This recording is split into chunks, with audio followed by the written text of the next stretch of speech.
আপনি কি স্বীকার করেছেন যে এটা অপরাধ করেছেন? লাইভে পারভেজকে নিয়ে কাঁদতে কাঁদতে এসব কি বলছে আরেক ছাত্রী। আপনি কি ভবিষ্যতে এই ধরনের অন্যায় আর করবেন?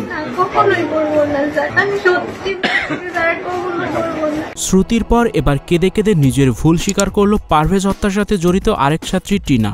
ভিউয়ার্স, পুরো ভিডিওটি দেখে অবশ্যই আপনার মতামতটি জানিয়ে দিন। হাসি দেওয়ার অপরাধে শিক্ষার্থী পারভেজকে বয়ফ্রেন্ডদের ফোন করে এনে মেরে ফেলে দুই ছাত্রী। তুচ্ছ এই ঘটনাকে কেন্দ্র করে বিনা অপরাধী মেরে ফেলা হয়েছে পারভেজকে। সন্তানহারা হয়েছে তার বাবা মা। এরপর থেকেই ওই দুই ছাত্রীকে নিয়ে তুলোধনা করছেন সকলেই। এই দুই মেয়েকে আগে বিচারের আওতায় আনার জোর দাবি উঠেছে।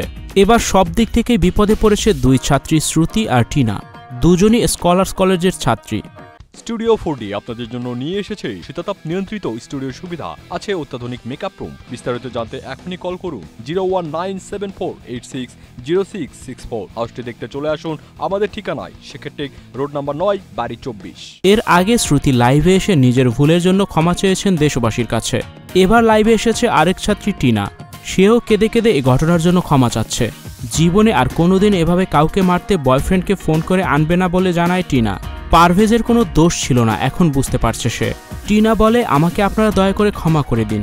ওরা যে পারভেজ ভাইকে মেরে ফেলবে তা আমরা বুঝতে পারিনি।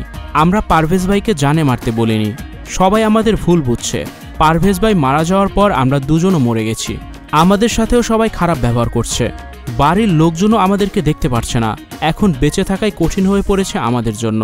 এর আগে খবর বের হয় দুই বান্ধবী মিলে বাসা ভাড়া নিয়েছে। পাড়া প্রতিবেশী আত্মীয় স্বজনের কথা শুনে আর থাকতে পারছে না বাড়িতে। এদিকে পারভেজের শোকে তার বাবা মা পুরোপুরি পাথর হয়ে গেছেন। এই দুই মেয়ের বিচার দেখে মরতে চান তারা। পারভেজ হত্যার সঙ্গে জড়িত এই দুই ছাত্রীর কী সাজা হওয়া উচিত বলে আপনি মনে করেন? কমেন্টস করে জানিয়ে দিন কমেন্ট বক্সে। ভিডিওটি অবশ্যই শেয়ার করে দিন। ভিডিওটি দেখার জন্য সবাইকে অসংখ্য ধন্যবাদ। Icon focus 24 TV, powered by 4D Fourth Dimension।